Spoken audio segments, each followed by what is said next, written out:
الشمري من محافظة رفحة تكريما لخادمته السريلانكية بعد إسلامها في منزله ومعاملتها الحسنة لأسرته، إلا بتزويجها من حبيبها الهندي واستقدامه أيضا على كفالته والتكفل بمصاريف الزواج. زميلنا منصور المزهم أرجو أن يكون حضر العرس، نتابع.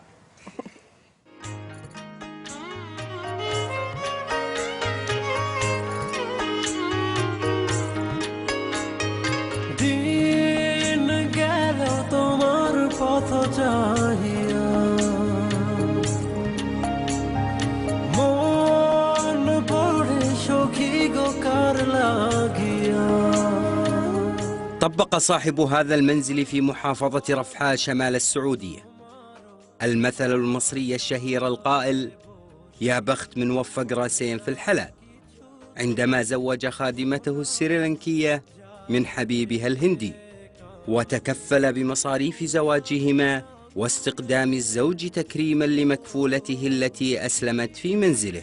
إنه ابو النشم طويرش الشمري الذي كان له من اسمه نصيب. سافرت لسريلانكا بعد ما جلس عندي 8 شهور وراقبته حركاته وسيرته، طلعت ممتازة.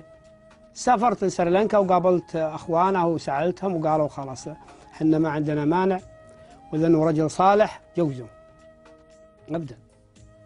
وعقدت لهم الملكة وما قصر الشيخ بشير جزاه الله خير، سهل لنا الأمور وطلع الرجال ممتاز وهو يستاهل وهي تستاهل، وملكنا لهم. والآن عندي حطيت لهم جناح فوق. بدأت قصة حب الخادمة السريلانكية نوارة لزوجها الهندي قبل 2 سنين، عندما كان يعمل بمنطقة الرياض زميلا لأخيها في إحدى الشركات هناك، وتعرفت عليه عن طريق أخيها قبل أن يعود إلى وطنه الهند، الأمر الذي لم تتحمله نوارة، فصارحت كفيلها أبو النشم بحبها لهذا الهندي ورغبتها في الزواج منه، فرحب أبو النشم بذلك ووعدها بالزواج بعد موافقة أهلها. أنا أبو نسمي أنا ما في شغالة، أنا بنت، إن كان بنت كل شيء سألني زوجي يجي يروح ولا كويس، زوجي ما في كويس، كل شيء كلام مصروفات ثانية ولا ما فيها ثانية، هو كله سألني أنا كذا. سي أبوي مثلا وأبوي كفيل أبو نسمي هذا 100 ما في مشكل، هذا سبي كله سبي جي بارتي كله سبي إن شاء الله.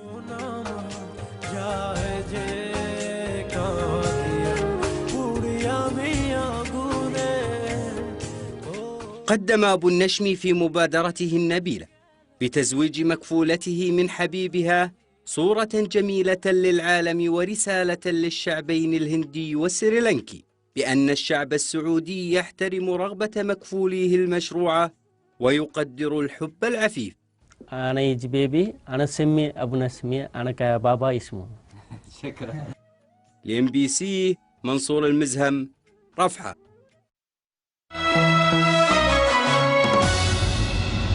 بس أجبتني الرومانسية الموجودة يعني كلش بالتقريب صراحة.